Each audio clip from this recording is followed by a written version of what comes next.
wearing, diamond ring wearing, kiss stealing, wheeling dealing, limousine right, jet flying, son of a gun, and I'm having a hard time holding these alligators.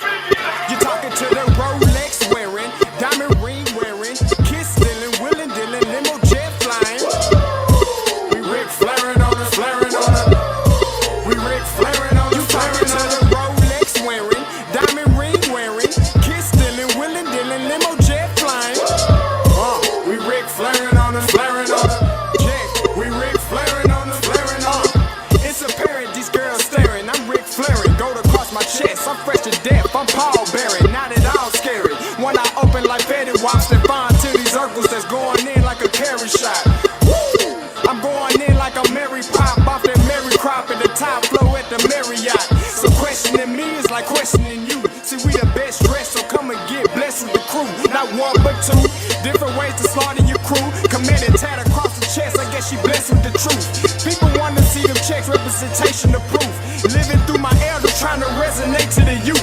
But ain't nothing to get my flash on. Longevity is heavily embedded in my melanin. Layman terms, I last long.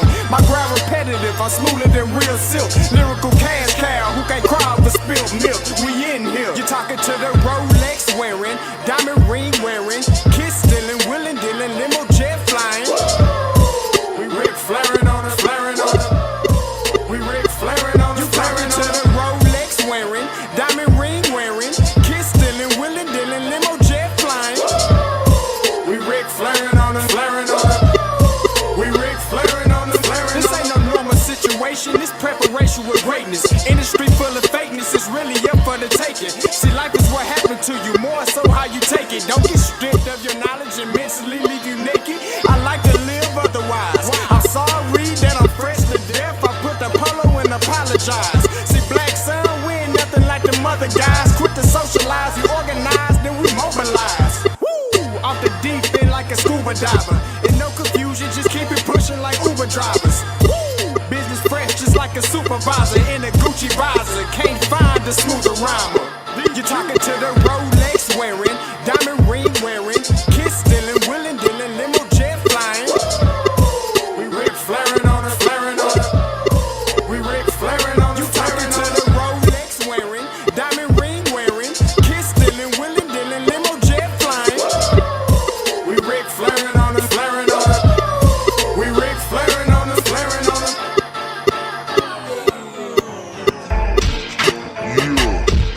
DQ, baby.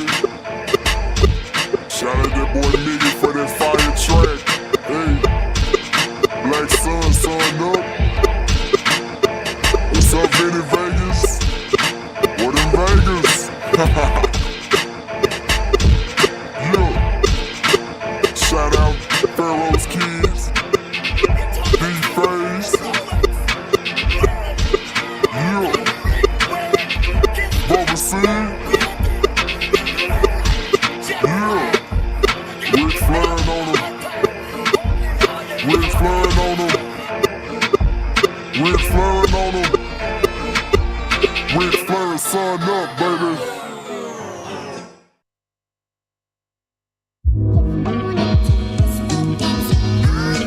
Hey, yo, Scotty, you going crazy for this one. We see what you're doing, we salute you. Hey, let's get it started. It's backpack, capital one. What's in your wallet? Got a call from my man, A. Scott. I said I got it.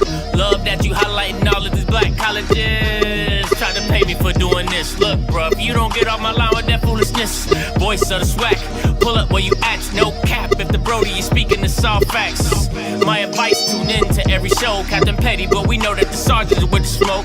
Speculate, just tell me what is we doing. Get into it, okay, look, I'ma say this and keep it moving. My boy Scotty, man, he offered the least. Black grad, paying college, I'm glad that he called me. Walking cause we all been taught that talk is cheap. Even primetime knows Scott for the HBCU streets.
Testing.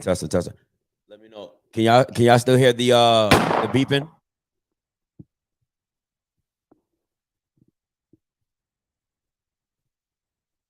Somebody said turn the Nintendo off.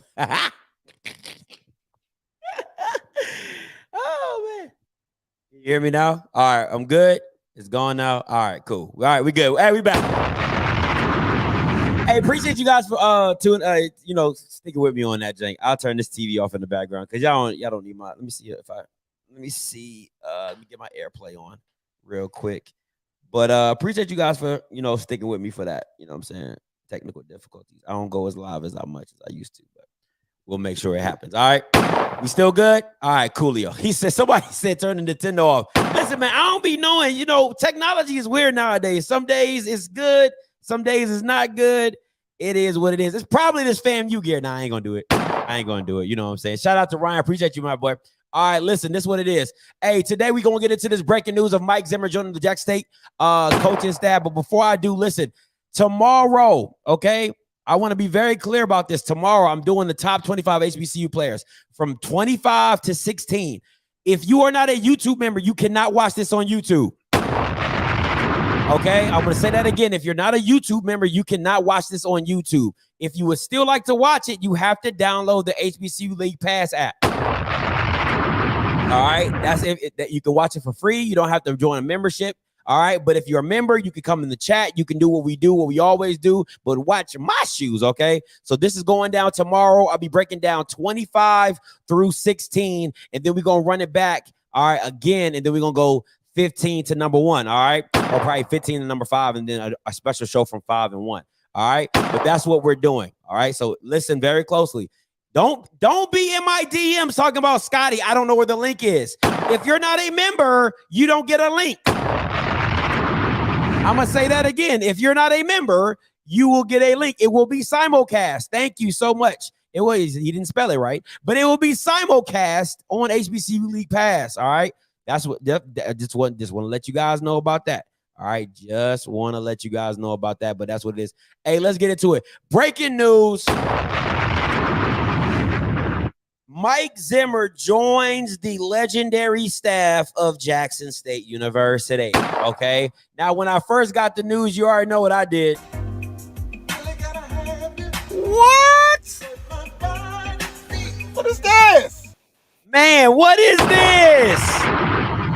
What is this? Okay. What is this?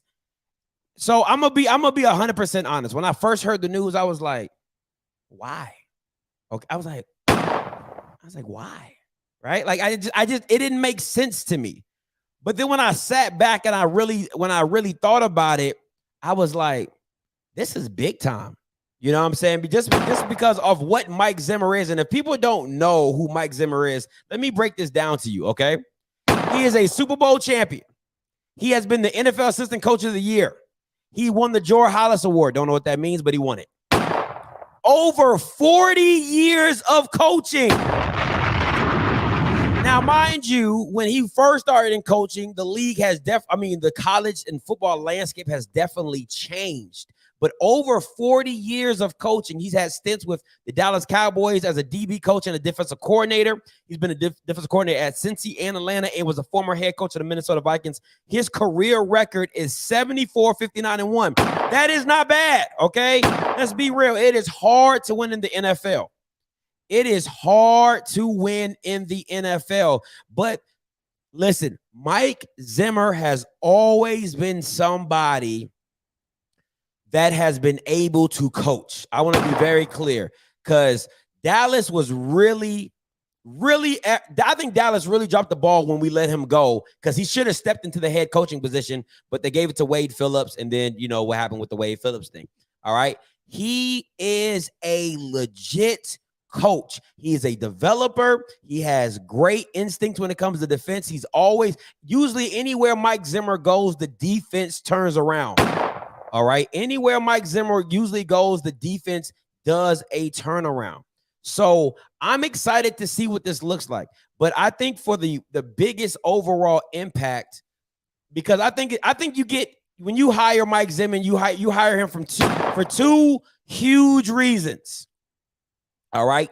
For two, because think about it, when you're a defensive analyst and he's 66 years old. All right. So I don't expect Mike Zimmer. I don't expect Mike Zimmer to be out in the trenches. I don't expect Mike Zimmer to be, oh, you got to get it. Oh, you got to get it. Oh, I don't think he's going to be doing all that. I think he's going to walk around. He's going to evaluate. He's going to give tips. He's going to get, his experiences, him as a DB coach. He's been there.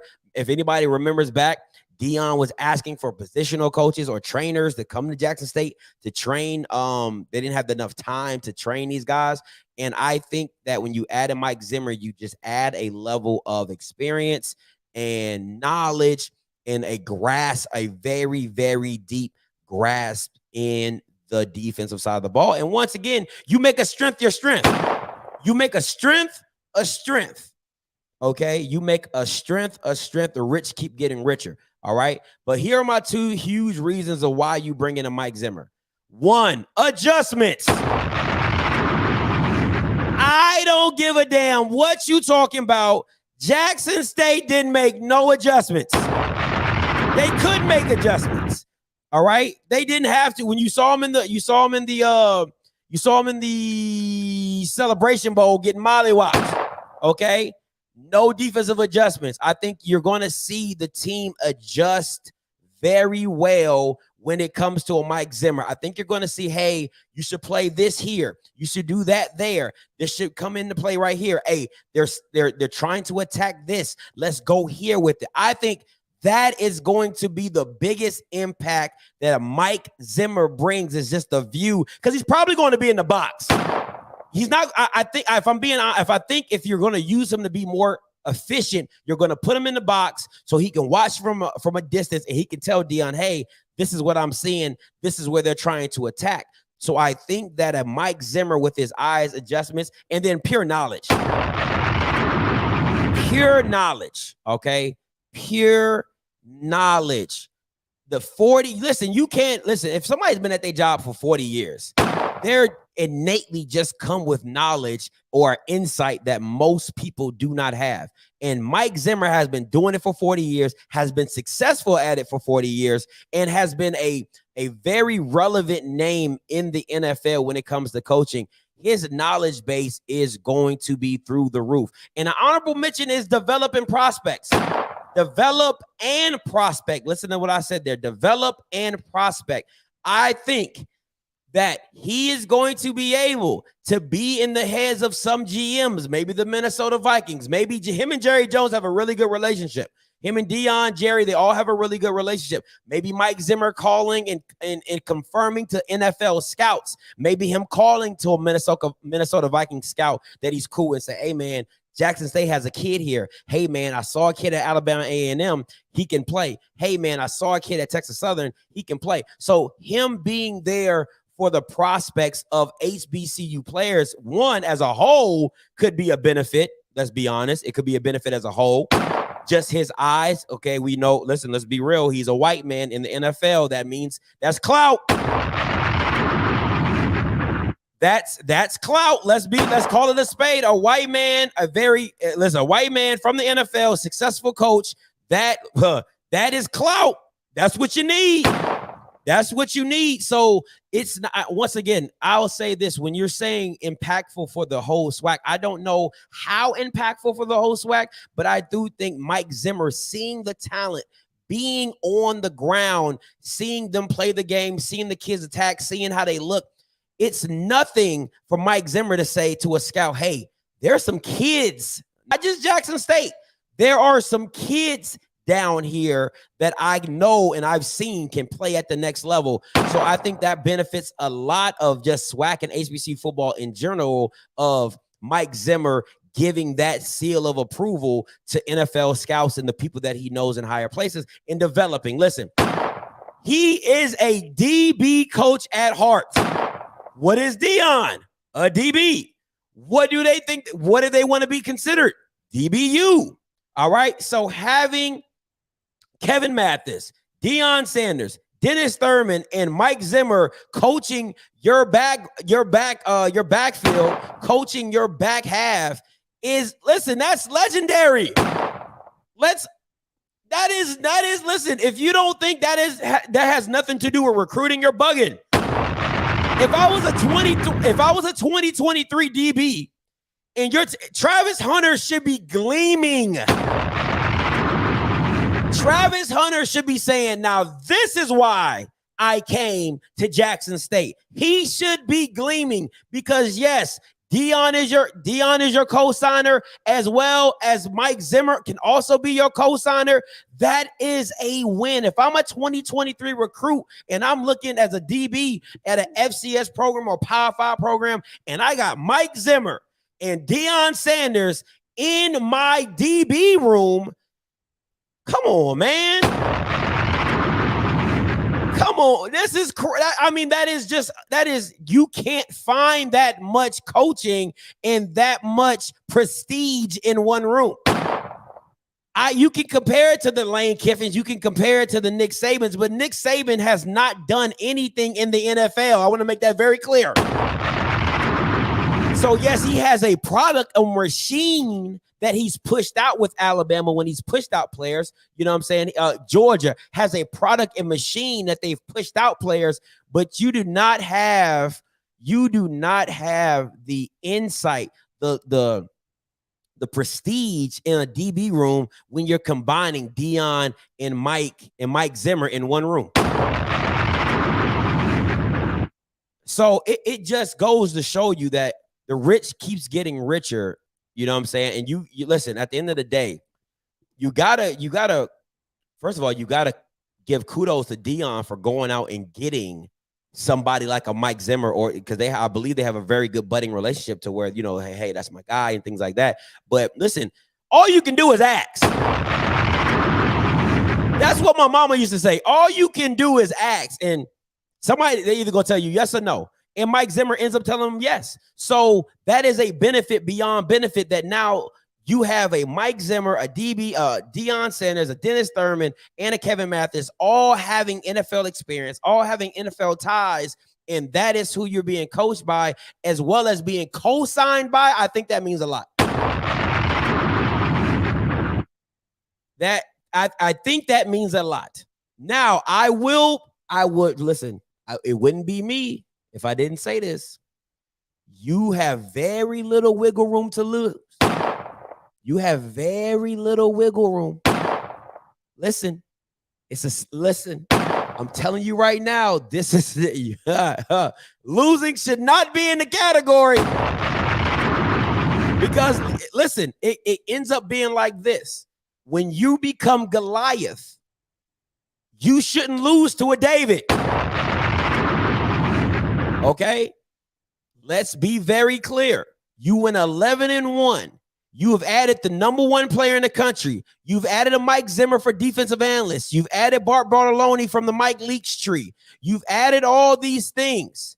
Okay, you got a second year of Shador to grow. I'm telling you right now, losing should not be dominating. Dominating should be the main word. It should just be Jackson State shirts that say dominate, because at the end of the day, you cannot lose. What did JC say? I will not lose. You cannot. You cannot, because what it looks like from the outside in, right? If I'm an outsider looking at it, if I take my analyst out, I'm just a fan. It's like, why should you lose? If you're telling me you got a second year, you went 11-1, and and Deion's out there portraying, and he's out there, oh, I got 5 James Houstons, I got 5 dogs on the defensive line, I got a whole new revamped O-line, I just added Mike Zimmer for a defensive analyst. You got yourself, you got Dennis Thurman. All right, you got the #1 player in the country. You got Nugget in his second year. You got Gregory Great. You've added in the places that you were weak. You've rebooted and supposedly got stronger. All I'm going to say is a loss looks really bad at any point in time. I'm going to also say this. Winning close games also look pretty bad. Because I was cool. Listen, I'll be the main one to say I was cool with you just win. If you go undefeated but win close games, I was cool with that. I really wasn't gonna say nothing. I was gonna say, look, a win's a win, and we're gonna keep it winning. All right. But when you start stepping over into indulgence and gluttony of talent and coaching, it's like, should you really be losing? Should you really be losing? That is my biggest thing when I'm watching this from afar. I'm just like, okay, I was cool with you, winning by 7, winning by 3, even winning by 10. I'm like, okay, that's cool. But if your record don't look like this, I don't know what to tell you. I really don't know what to tell you, because there's a listen. I can, and once I sat back and when I first saw the news, I was like, What? What is this? That's how I felt. So I'm talking to Key, my baby. I'm talking to Key, and I'm like, babe, like, I just like, why? I kept asking. I'm like, why would you do this? Like, you didn't. If you went 11-1 and you really just felt like you needed the O-line and revamp, then why? To me, when you add a Mike Zimmer, you're on point of you're on the domination bandwagon at this point. There is all choo. We all aboard, okay? All aboard to the domination station. And it's not, and once again, I want to be very clear, right? The reason I'm holding you to a standard is because your coach is holding you to that standard. See, that's what people are going to say. People are going to say, Scotty, you always hey. They say, Scotty, you always hating. But the one thing about me, there is one other participant in the conference. All participants are muted. Domination station. That's what I'm saying. He made it clear that they wanted to dominate. I was under the impression you're not going to. And I still don't think they are, but when you're making the moves and you're trying to separate, and you're continually trying to separate yourself from the pack, that also means on the scoreboard as well. That also means on the scoreboard as well. So you can't just sit back. We all can't just say, oh yeah, winning's winning. Dion said, we've already won. That we know what winning is. We're here to dominate. And domination comes in the form of you never had a chance when you stepped on the field. And I think when you add a Mike Zimmer, right, to strengthen a strength, because if Mike Zimmer had James Houston last year, Jesus freaking Christ. I just want to make that very clear. Jesus freaking Christ. It would have been nasty. But when you add a Mike Zimmer to your staff, you are literally trying to separate yourself from the pack. You are trying to split away and say, we not like all these other Bamas, okay? We are at Jackson State and we up here, and then there's everybody else. So when it comes to that, you have to show why it's everybody else. And winning by 1 and 3 points does not show you that it's like everybody else. And once again, I'm not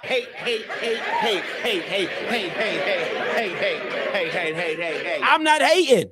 I'm just making very clear and plain what your coach has said about dominating and what dominating looks like, in my personal opinion. But that's it. Hey, let me take a couple callers. 1027 coming to you. Hey, caller, you live. Talk to me. Hey, Scotty, you hit the nail on the head. Recruiting. Between Tim Brewster, Deion Sanders, and now Mike Zimmer, this school basically can recruit itself. Like, you don't even have to do anything. What kid is not going to want, especially on the defensive side, what kid is not going to want to be coached by this? Absolutely. What kid is not going to want to be a part of this? Absolutely. And they're on the way out. This is your last chance to get their experience. This is your last chance to get what they have to offer to the game of football. And then, like you said, they're pipelines. They're literally pipelines. All three of these coaches have had stints in the NFL. It's literally a pipeline for the alternative route to the NFL. Absolutely. Now let me say this, because I totally forgot about Tim Brewster. So you just brought up another person that is dominant from what I've heard. People just saying he is a recruiting nightmare.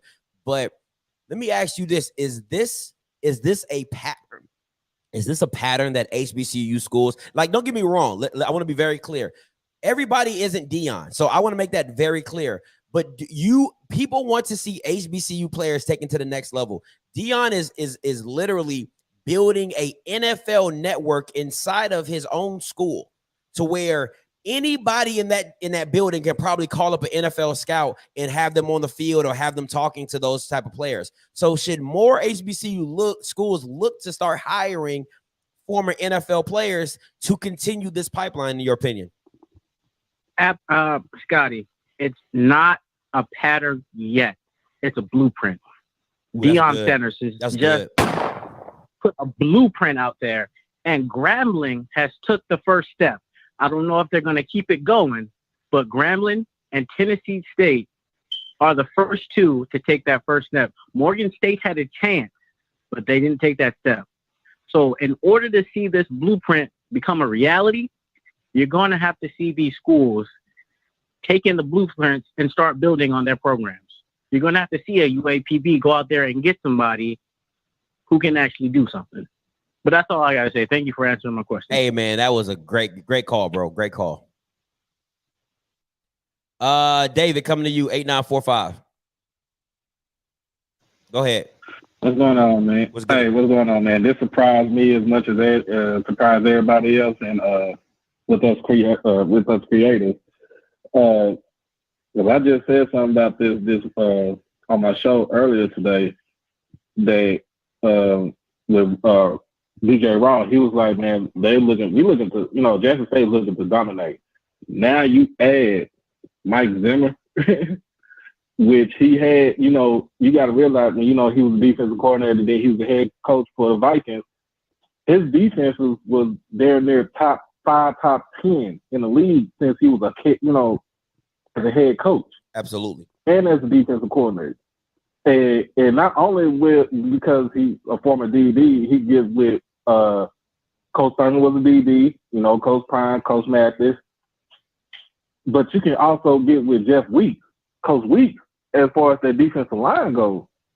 Like, just being an analyst and trying to figure out, like you said, it's about the matchups and it's about the what was that you were saying? Like, man, I lost my train of thought for a second. But you know what I mean. You know what I mean. But like the scheming, yes. Yeah, the scheming and stuff like that. We didn't scheme like when we did at the Celebration Bowl because Coach Pugh pretty much basically studied the whole defense and the whole offense, so he had time to make the adjustment. Put it just like I mean, that's what I meant to say. But if I'm Coach Prime, I'm gonna say this: for his offensive line, you better go get Nate Newton. Nate Newton with you almost all the time. And you think Nate Newton can't go out there and teach the offensive line how to be, some goddamn maulers? I think, I'm a Cowboys fan, so I know about Nate Newton, but I think it's like some people can do it. I think when you're asking a Nate Newton to be there every day to change something, he's not in the best physical, form. Like he his body looks a little broken down and things like that. So it's a grind to be out there every single day trying to get in the mud. Because, as former players like that, they probably really want to be like, they want to really show you what it's supposed to look like because what it's supposed to look like. You know what I'm saying? Because they were so great at it. But I think that his body won't allow him to be there every single day. But when he comes, he's definitely going to drop gems and things like that. But hey, man, David, I appreciate the call, bro. Anytime, man. Hey, man. 3483 coming to you. Hey, caller, you live talking. What's going on? What's good? What's going on? What's your name? Where you come from? Hey, I appreciate all of the new coaches he getting, but I'm gonna take my redshirt sophomore line against your revamp line any day. I don't know anybody who put together a line and go out there and just dominate. It takes time for a line to gel. Yeah. And I just don't see it. I mean, the defense was good last year, but it still lost. All you did is add 2 other pieces to it. So, I mean, it's good. Kids going to get the looks. It's great. But they still got to go out and play football. Absolutely. So I think, and let me, so when people see it, it's, oh, Jack State this, Jack State that. Jack State still lost. That's fair, but that goes to my point of domination. That you can't, with all this added, you can't just go out there and we won by 2. Yeah, you know what I'm saying? Like you got to go out and and beat somebody. Go ahead. You got to go out and beat somebody, and I think you're gonna really see in September against a real MEAC team. You're gonna see against FAM. This not gonna be the Saturday where y'all just wake up and y'all play somebody in the SWAC. The SWAC is notorious just they play each other, and it looks good until you get outside and you play somebody else, and you find out it's really not that tough. So until they start going outside of their conference and start beating and dominating teams outside their conference in the MEAC and just even some PWIs, y'all still the SWAC. In my opinion, you look good on paper, and I'm assuming you show up. And I'm assuming you're a South Carolina State fan, correct? How you knew? Because you said I'm gonna take my red shirt sophomore line, and you kept bringing up about their one loss, and I assume you're a South Carolina State fan. No doubt. So hey, Coach Z is there. Let's see how this rolls. All right, man. I'm excited, man. Appreciate the call, bro. Right. All right. Hey, Dre, coming to you, 0284. What's up, Dre? Hey, what's up, man? I think this comes down to relationships. It's no different than what Nick Saban does when coaches get fired or they leave their job. They go down, especially when they already still getting paid. They go down, they chill with Nick. Orgeron is down there in Miami chilling with the youth. Comes down to relationships. And, you don't want to be stagnant, because your competition isn't being stagnant. So, I know everybody said Black has gotten better, but I will pose that question. Did they just catch up to last year? You know what I'm saying? Are they catching up? You know what I'm saying? Because last year was over with. This version of JSU may be totally different. So they may have caught up to last year, but I think making a move like that, I just imagine you got Dion, Mathis, Thurman, and Zimmer, y'all all in the DC room looking over. Everything should be, all A's should be crossed, T's dotted. There shouldn't be nothing missed on that defense because you got 4 sets of eyes who've all done it at a high level. So let me ask you this: what do you say to teams that have revamped themselves? Because hold on, because if you're expecting the same level of domination, if you're telling me that you're trying to catch up to last year's Jackson State, well, then I can tell you Jackson State is looking. They think they're going to dominate last year's SWAC. You see what I'm saying? Like these are not the same teams. Just like Jackson State's not the same team, I can use that same argument and turn it around and use it for pretty much all of the SWAC. That none of them are the same teams. So I would ask this: how much better? I guess the question to ask is how much better are they in the SWAC? Because clearly nobody beats them. And obviously they have close losses and all that, but I guess you got to see how big the gap is. You know what I'm saying? How big the gap is from them to everybody else. But in the SWAC. But my question, okay, hold on. But see, this. I think this is where we kind of differ, because The only team that Jackson State dominated last year was Alabama A&M. There were a lot of teams that were close to winning. I mean, really close to winning games, and they lost based off a bad pass, a bad adjustment. Jackson State being more talented. So how can the gap be that wide if games are that close and teams have been revamping themselves as well? So that's the question I say, because people act like Jackson State was beating everybody by 30. That wasn't the case. Nah. You see what I'm saying? Nah, and then the same team that they wasn't. hold on. I mean, hold on. That's why. Hold on. I mean, that's why I asked the question. Hold on. That's why I asked the question. How big is the gap?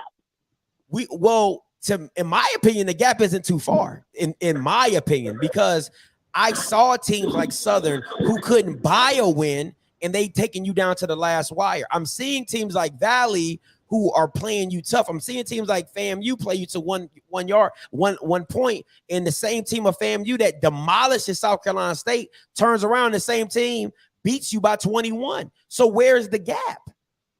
Show me where. I don't know. That's why I asked the question. But I think it's good that you make a strength to strength. It's no different than. No, I agree. It's no different than what's old buddy that used to coach at Florida State is at Texas A&M, Jimbo Fisher. Jimbo Fisher had, let's say he was just chilling, and Willie had asked him, "Hey, you want to come be an analyst for FAMU?" That would have been a great pickup, because you got to have the relationship and you got to ask. Absolutely. That would have been a great. You got to be and Willie's supposed to be good at offense. Bringing another offensive mind in the room. Because let's call it spade a spade. A lot of folks got ego, and they don't want to sit there and bring somebody who might have better ideas than them. Might be like, you shouldn't do it that way. So I think it's good that you make a strength to strength. It can't go wrong. I mean, because they're already good. The secondary is already good. So I think you make a strength to strength. I'm interested to see, but I think it's good that you put the expectation out there that you want to dominate. There's nothing wrong with that. You want to be the best in anything. Okay. I appreciate the call though, Dre. Appreciate the call. Listen, and I would have kept going, but I know me and Dre we get on the tangent sometimes. So I definitely would have kept going, and I got some people on the call lines. Let me say this. Why do people continue to bring this up? People act like that Jackson State magically got turnovers. Like they did it to themselves. They didn't do it. South Carolina State made you turn the ball over. That's football. I could say the same thing in the PV game. Without the James Houston pick on the 10-yard line and he runs it in for a touchdown, you guys didn't really do anything on offense. I can say the same dumb stuff. South Carolina State made you turn the ball over. That's how that works. That's football. Stop saying that dumb stuff, man. Take that somewhere else. Hey, Rocky, coming to you. Hey, Rocky, you live. What's up, my brother? What's goody? Hey, so first off, I take issue with you saying that Jackson State was not dominant last year. They weren't. I'll tell you this. If you break the game down up into 3 parts, 3 phases, defense, offense, special teams, there's no doubt that Jackson State defense was dominant, and it dominated the SWAC. Right now, on the scoreboard, you didn't always get dominant score differentials. But when you look at what they did statistically and situationally, they dominated. They made all the critical plays. They got all the critical turnovers. They just literally dominated the game. Everyone that I saw it, I probably saw 10 out of 12. Dominating the game is not, you can't just dominate the game on one half of the field. That does not how domination works. Scotty, come on.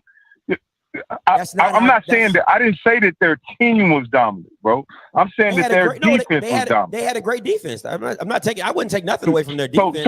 So here's the challenge for the SWAC, right? And this is me putting my first year eyes on the SWAC last year, right? The difference between the SWAC and other conferences, in my opinion, is the offensive execution. The offensive execution for the SWAC is subpar across the board. And that's to include Jackson State last year that I saw. That's what I saw. They were subpar situationally, and they were subpar execution-wise. Would you agree or disagree?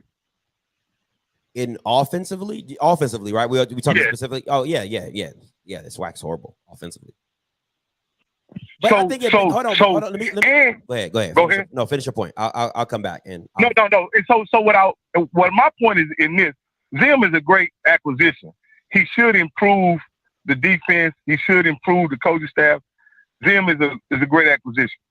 The true test for Jackson State of what they're going to be in football this year is going to happen on the offensive side of the ball.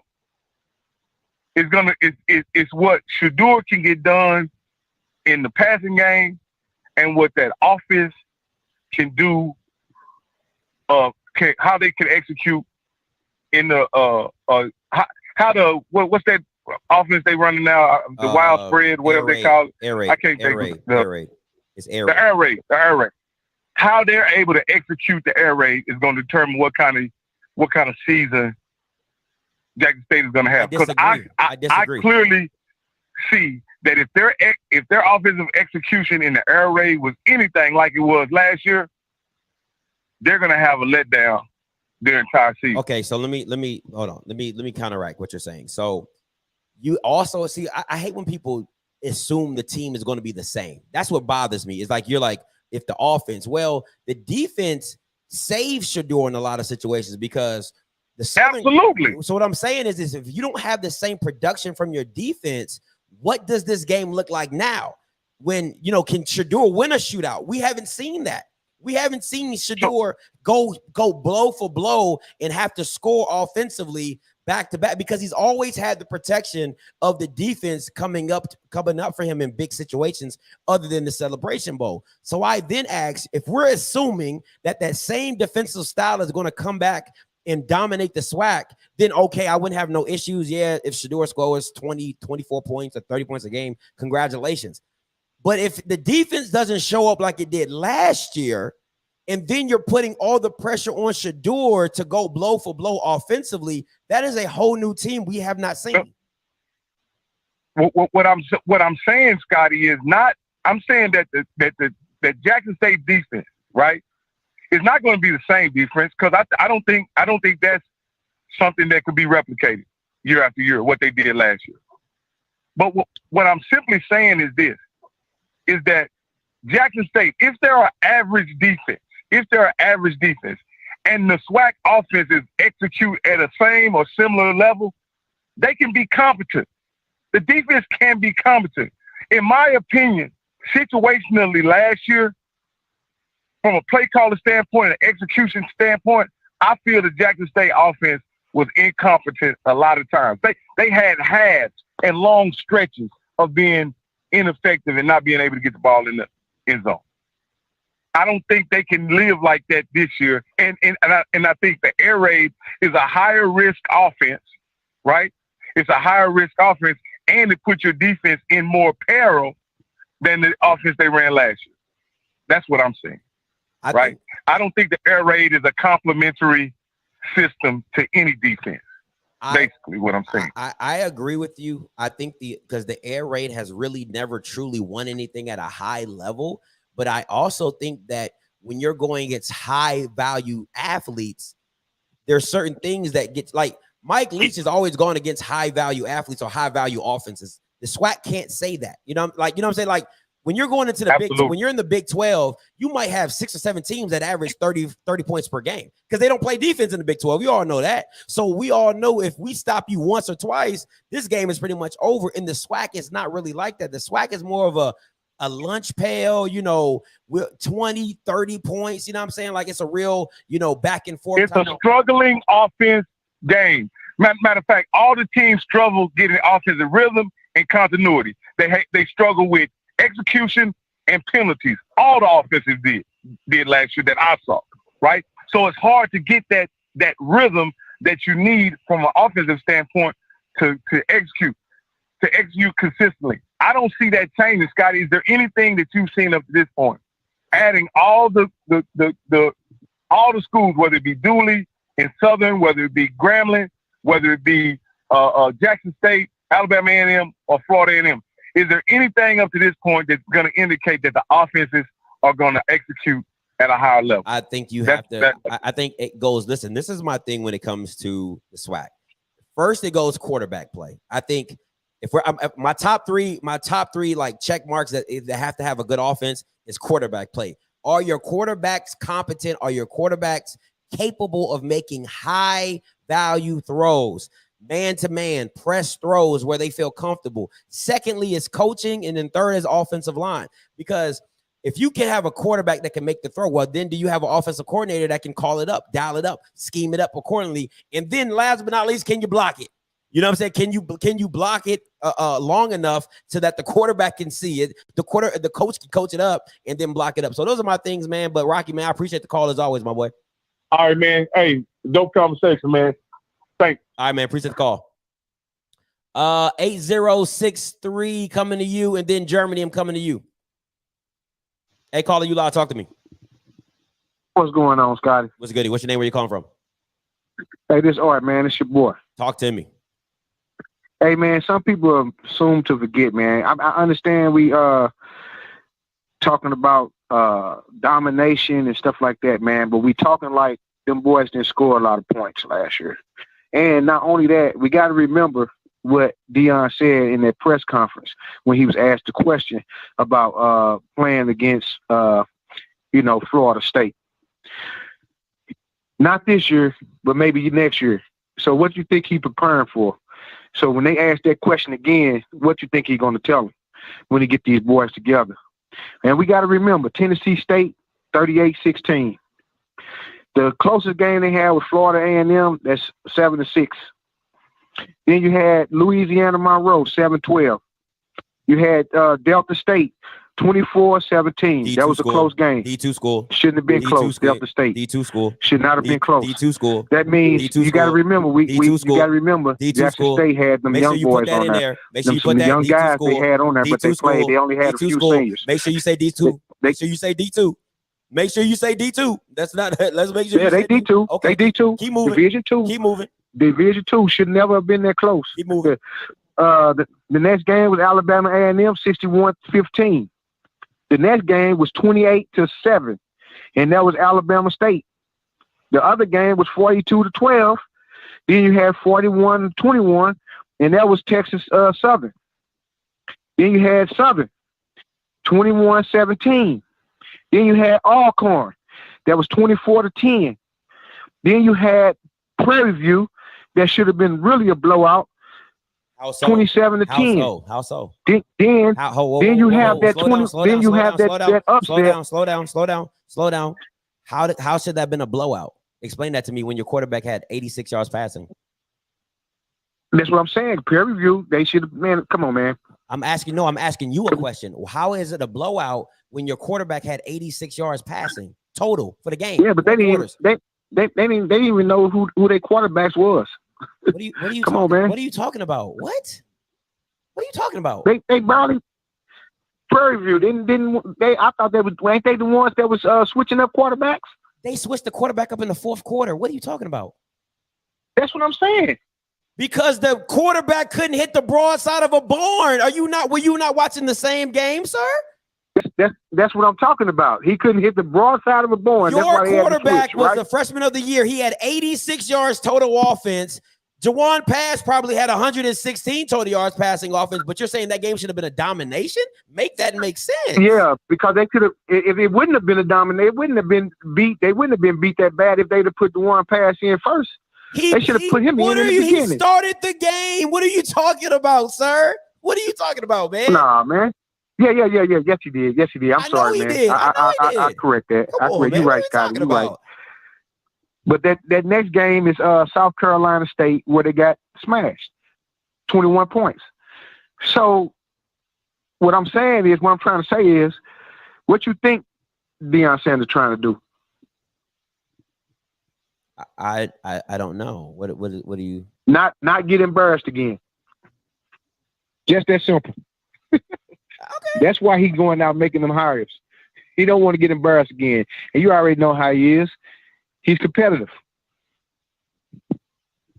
I mean, everybody's competitive. I don't think if you're a coach and you're not competitive, I don't think that makes sense. But you got to understand, Deion competitive on a different level, bro.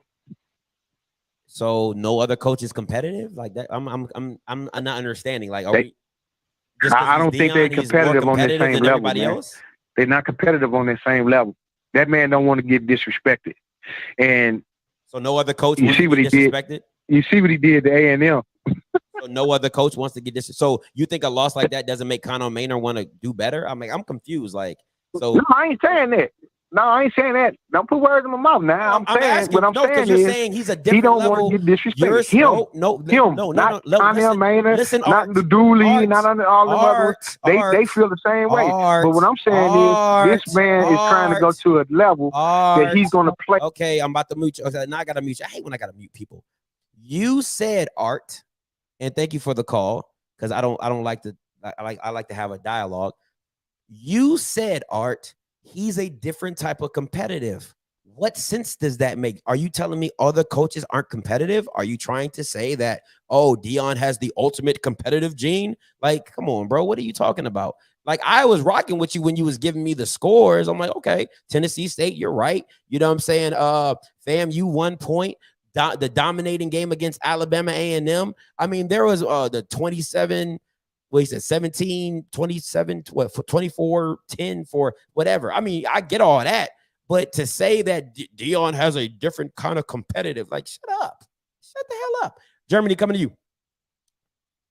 What's up, man? You live.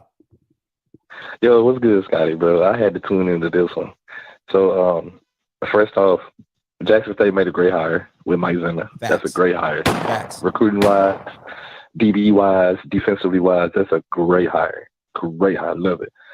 And I need everybody to get out their feelings about last year because every team in the SWAC is different from what they was last year. They need to stop that. Like, every team will be different. It ain't a gap because everybody got better.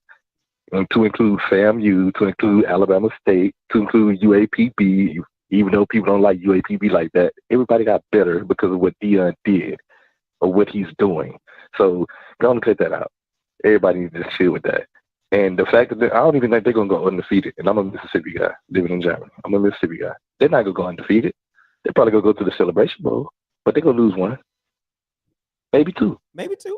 But listen, I agree with you, man. Like, I think Mike Zimmer is really putting a stamp on, you know, Jackson State wanting to be the Steelers of the SWAC. I think I can say that. You know what I'm saying? To be the Ravens of the SWAC, to where they're like, yo, when you step into the vet or when we come to yours, there's two things that travel. We all know that. Run games and defense.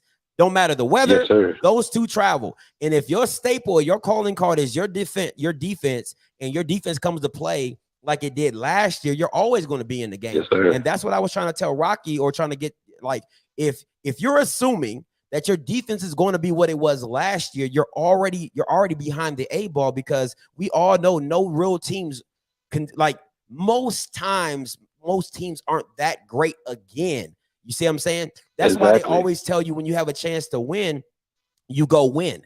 You know what I'm saying? So go ahead, Germany. I believe that. I believe that. No, and the thing is like everybody's saying that, like, the SWAC ain't got better. Like, the SWAC as a whole done got better. Every defense, every offense has gotten better. Now, that's yet to be seen on the field. You know what I'm saying? It got to be played on the field. But come on now. Like, we know JSU, and they doing this for the pipeline of the NFL. Like you said earlier, like, Mike Zimmer's going to get them eyes on everybody. Absolutely. Like, it's a player at Valley that's good. It's a player at PV that's good. It's a player at such and such that's good. Like, y'all need to check them out. No, I agree. I absolutely agree, man. I appreciate the call as always. Yeah, for sure, bro. Anytime, bro. I appreciate it. I absolutely agree with that one. 0527 coming to you. Hey, caller, you live. Hey, what's up? All right, what's up, Scotty? What's goody? Hey, before you hold on before you start talking. My girl said, get the likes up. All right, get the likes up, or a commercial break is coming. Get the likes up. Stop playing. If you're new to the channel, subscribe. If you don't know what it is, go ahead and hit the like button, or the like police are gonna come in here and shut it all down. All right, go ahead. All right, what's up, man? This is KJ. Hey, listen, man, let me get your opinion on this. I'm not too keen on the hire, and this is my opinion on this. If you're looking at a situation where, as a head coach, man, one of the things that you're always trying to do is be in a situation where you're trying to make sure that your assistants, in particular your coordinators, be in a position to go on and do their own thing at another school and get head coaching jobs. If your defensive coordinator, who was probably the only one that could probably be looked at as being somebody who would be a candidate for doing that based on what he did, I think this overshadows him.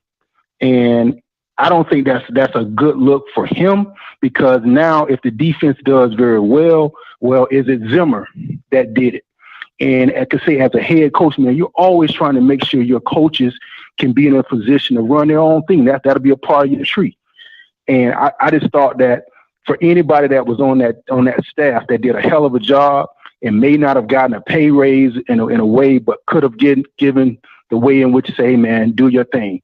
Now you got somebody looking over his shoulder, and at the same time, you may have other colleges who may have been looking at him now question, is it him? Because if he was able to repeat that again this year, it's like looked upon, is it him or is it Zimmer that's in there that's doing it? And that's why I wouldn't agree, especially when we're looking at black coaches trying to get on up and get at Power 5 jobs and doing better.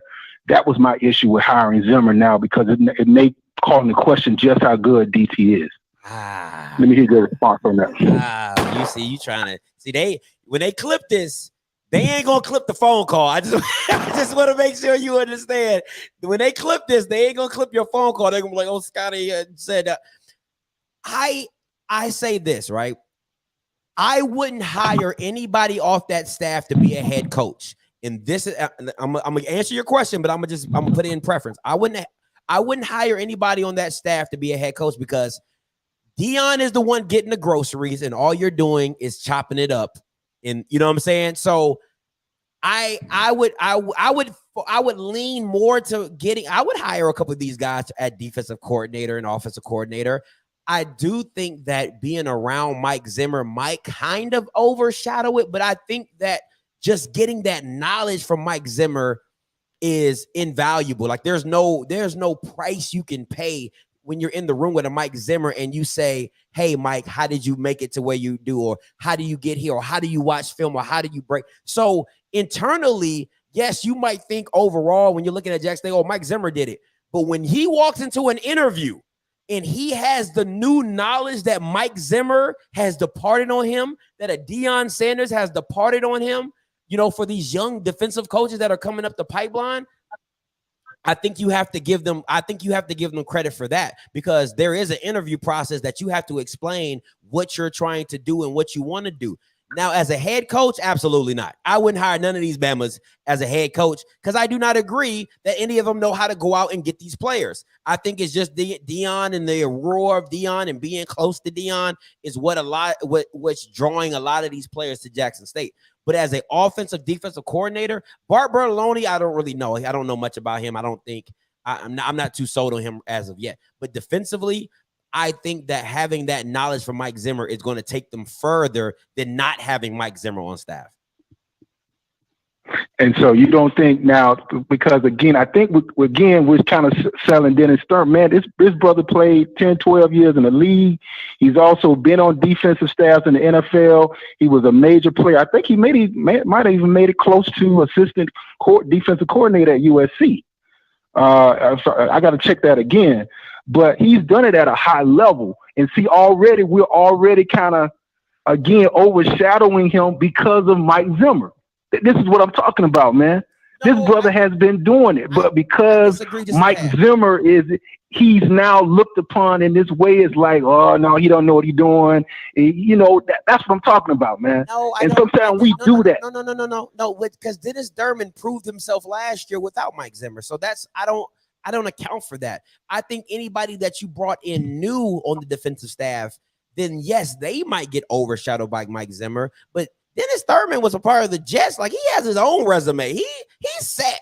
He don't have nothing else to prove. You know what I'm saying? He can go back to the NFL if he wanted to tomorrow. So it's not him. But I do agree with you on the younger guys. But listen, everybody has to start somewhere. And to be in the room with a Dennis Thurman and Mike Zimmer, that benefits you. I don't care who you are. Me being who I am, if I got to sit next to Mike Zimmer for a week, you don't think I'm gonna be asking questions? I'm like, hey Zimmer, like, how do you break this down? Or so you might, in the public eye, it might look like, oh, they don't do anything, but that's not what happens when you go into an interview. That's not what happens when you get a call or Deion speaks on your behalf that you can you can be a defensive coordinator or a DB coach, and they bring you in for the opportunity. Because remember, you're networking. That's what it's all about. If Mike Zimmer gets another job and he's like, yo, I like this young cat I had at Jackson State, and you want to ride with me as a DB assistant or a defensive analyst, like, that's how you grow. So yes, I agree with you. In some aspects, it's a little overshadowing, but at the same time, I think that's just a great brain to have in the room, as well as build your resume or and especially networking. Yeah. And I like I say, my main thing was more so for DT. It wasn't for anybody else. It was more so for Dennis Thurman. That was the person that I was just saying, giving him his opportunity, that if he wanted to go ahead and be a head coach somewhere, he's doing it. And sometimes that could be overshadowed with now Mike Zimmer coming in and he's not getting his credit. That it was mainly, pertaining to him. All right, but hey, man, appreciate the call. Okay. Yeah, I mean, I get what you're saying. I just don't agree with what you're saying. Dennis Thurman kind of solidified himself last year in what he did defensively. So, can't really say that. Hey, caller, you live. 3168, you live. Yo, Scotty. What's good, E? What's your name? Where you calling from? Sorry. Oh yeah, this teacher calling from Jackson, Mississippi. Talk to me. Jackson State better not lose no game.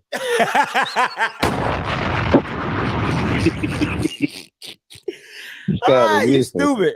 Gotta listen. Jackson State better not lose no game. If they lose a game this year, guess what? We taking their ass to the water. Throw them away. That's all I gotta say, though, Scott. Oh boy, you stupid. Hey man, appreciate the call, bro. You stupid. He said they better not lose no games. Oh man, that's funny. Hey, 9137 coming to you. 9137 coming to you. Hey, caller, you live. Talk to me. What's going on, Script Bayless? This is Monty calling from Michigan. What's up, Monty? Talk to me. Hey, you had a show several weeks ago about hiring different people, bringing them to the HBCUs that's going to help grow the league. People got to understand, Mike Zimmer just left the NFL. He ain't a coach from 10, 15 years ago. He was just a head coach. So therefore, his contact numbers are still valid. Ain't nobody changed their numbers yet. And just bringing them in, we talking about this now. This is going to be an ESPN tomorrow. And this should force some of the other HBCUs of bringing some people in. That caller before was talking about this overshadowing. That's what's been keeping the HBCUs back, because we don't want to open it up and bring in other people, whether they black, white. He has a contact. He has a connects. He's going to be the OG there, giving the good information out.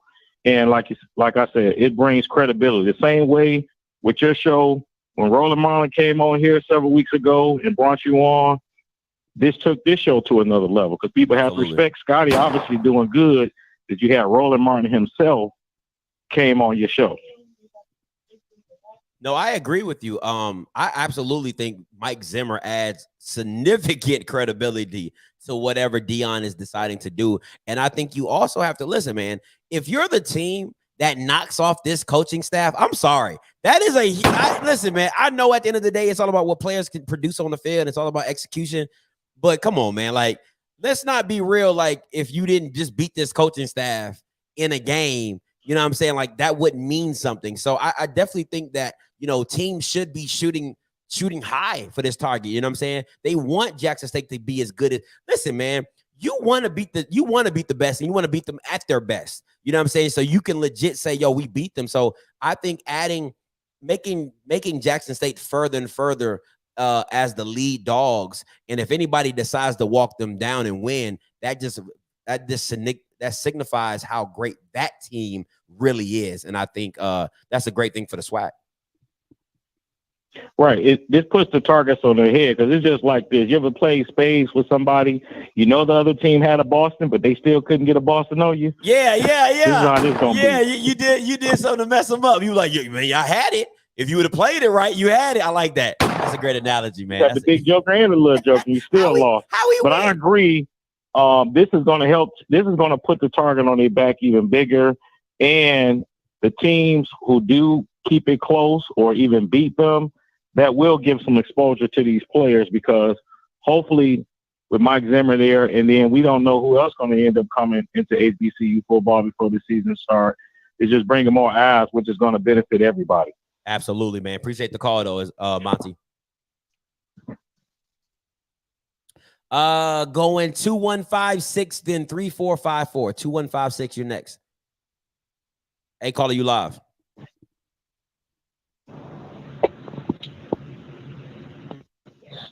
Hey, Scotty. Yes, sir.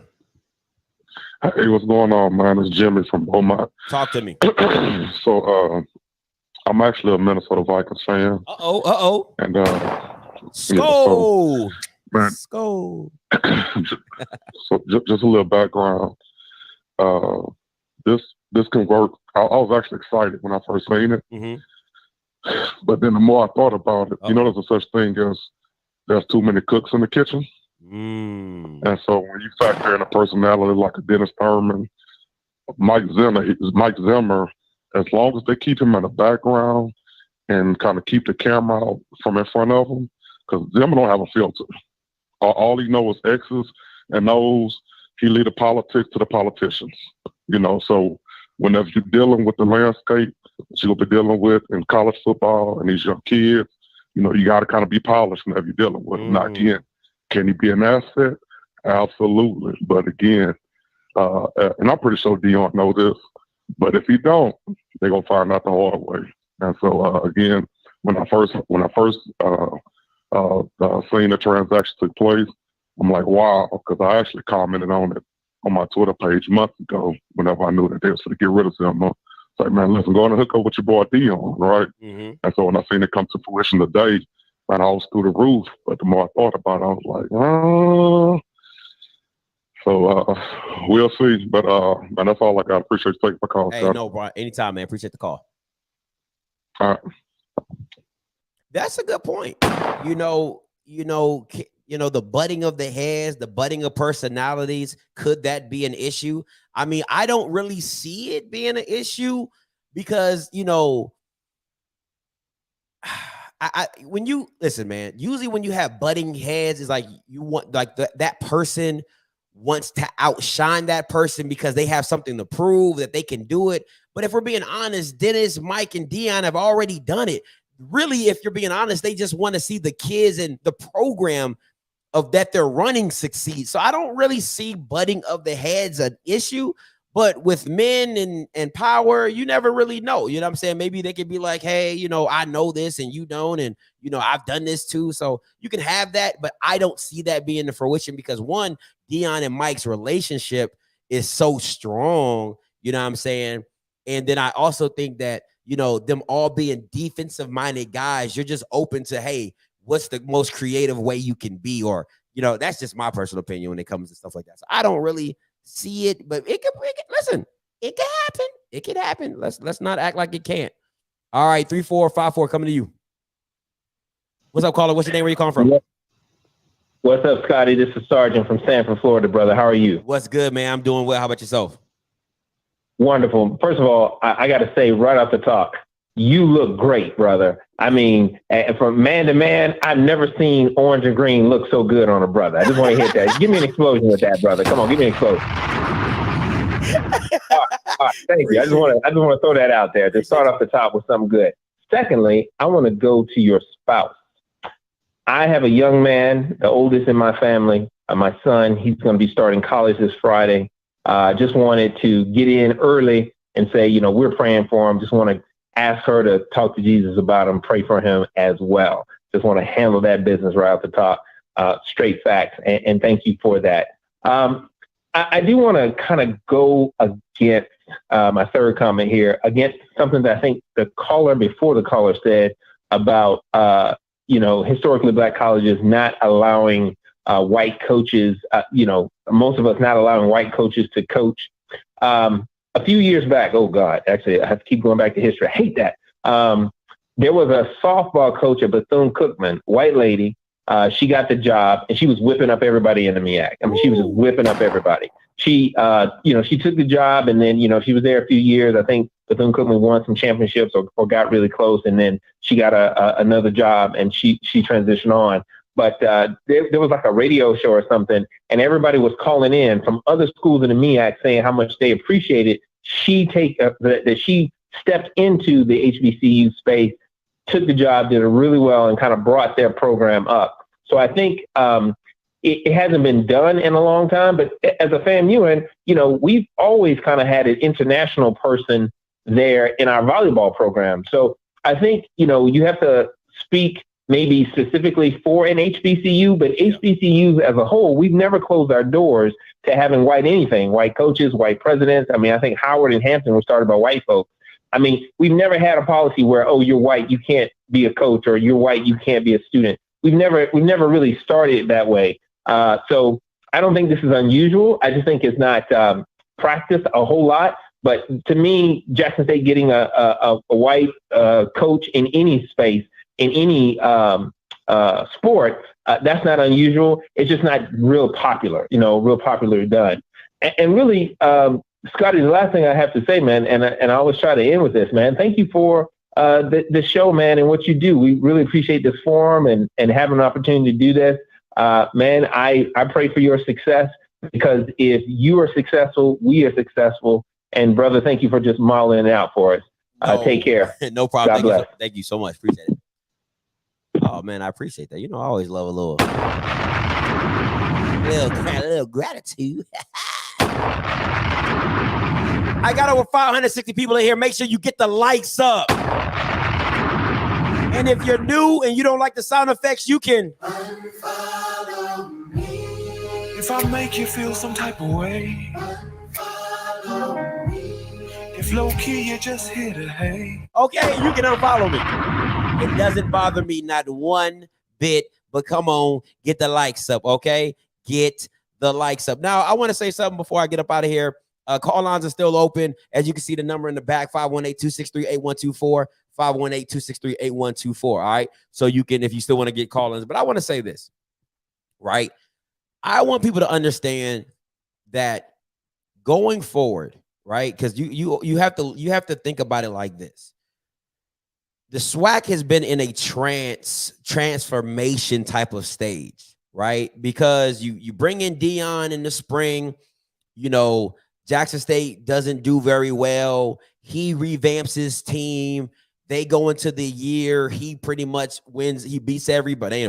He beats everybody, and he shows you what he's working with. Then this offseason, all the SWAC teams kind of find out their deficiencies individually, what they need to look like, what talent they need to bring in. They step it up. They do that. I think you need about another year for this thing to stabilize, because mind you, nobody is getting to the top level talent that, FBSs are bringing in, but you're getting damn good talent, and they're dropping down and things like that. So I think this year might look a little rough for some schools, but I believe that next year, I think there's going to be a lot of stabilization when it comes to talent and what it looks like in the SWAC, because at the end of the day, I'm always going to say the quarterback position is a very, very, very hard spot to find. And then it's a lack of good quarterbacks in the SWAC that can push the needle for their teams and push the needle for winning. Because at the end of the day, you need a quarterback. He doesn't have to be a freaking Andrew Body or Shador Sanders, but he has to be capable. Okay, he has to be a capable quarterback to get the job done. So this year, I really think that we all need to look at the SWAC as a blank slate, if we're being honest, because at the end of the day, we're all going into uncharted water, because all the schools have tried to revamp. All the schools are adding new talent, 4 stars, 3 stars. You see what I'm saying? So I think just assuming that a team is going to go in and dominate in this space right now, I feel it's hard to judge because we don't, just like Jackson State did a 360 of transformation, a lot of these schools can also do the same through the transfer portal. But overall, I think hiring Mike Zimmer is a great opportunity for the kids, for Jackson State, for the exposure for the SWAC, and for, you know, other HBCU kids to get some type of stamp of approval from a Mike Zimmer. And I think having, and let's call it a spade a spade. I really want to break down something that I think a lot of people don't understand. All these kids aren't going to go pro, right? We all know that. But a lot of these kids can become coaches. A lot of these kids might become a grad assistant somewhere, or future down the line become a coach. There is nothing, listen to me when I tell you, so the reason that I am who I am today when it comes to sports is because of my high school coach, Gunnar Twiner, sat me down, taught me everything he knew about offenses in the NFL, how to attack them, how did they try to go about it, how do you look at it. Everything he knew, he gave to me. And that allowed me to take a step forward in my learning and my growing in the game of football. So understand this. This isn't just a great hire for the football team. This is a great hire for the individual players who are looking to become coaches after their time on the field. Because to have and to be able to be poured into by a Mike Zimmer, a Deion Sanders, a Dennis Thurman are huge resume builders and huge pushes in life to go further as a coach. So I just want to make that very clear, because these aren't just, you know, your regular schmegular coaches. I'm not saying every coach has to be a celebrity to get you to the next level, because I wouldn't be here without my coach and you guys haven't even heard of him. You know what I'm saying? So, but I think at the end of the day, we should all say that's what's up to Deion for adding another voice like this in the room. Wins or losses, all right? We can talk football, we can laugh, or we can joke. This is about life, and adding a voice like Mike Zimmer to the room in these defensive rooms is going to grow these players' minds in the football. And listen, these could be somebody coaching your kids one day. This could be some of your high school coaches. This could be some of your former SWAC your future SWAC coaches that are getting poured to by Mike Zimmer. So just like Coach Dancy, a former Jackson State player, has gone back to Valley, is no different than some of these players going back and coaching at their alma mater or future alma maters of other schools. So I just want to give that in perspective as well. But hey, man, listen, I appreciate everybody for tuning in. Listen, tomorrow, don't forget, please don't forget, if you're not a member of the channel, you might want to become one. All right, because I got an HBCU top 25. If you're a member of the channel, which means you have a green little circle by your name, it could be orange, it could be whatever color it is, that is a member. We're doing a members live only tomorrow on this channel. If you want to see it and you don't want to pay for becoming a membership, you can watch it free on the HBCU League Pass app. I say again, the HBCU League Pass app. You can go download it. It's on Apple. It's on iOS. If you want to watch it on the TV, it's on Amazon Fire Stick. It's anywhere you can find it. All right. So listen, appreciate you guys for tuning in. And you always know, until next time, you know what I'm going to do. I'm going to holla. God bless. Hey, listen, real quick. Be mindful. I will start playing commercials on my show. I say again, I will start playing commercials through my live shows. So just going to give you the heads up. So I know I usually go an hour, 2 hours straight, no commercials. Nah, not coming up this season. I got people paying me stuff to talk about stuff. All right. So I got to put some commercials. So be tuned. Stay tuned for that. Until, like I said,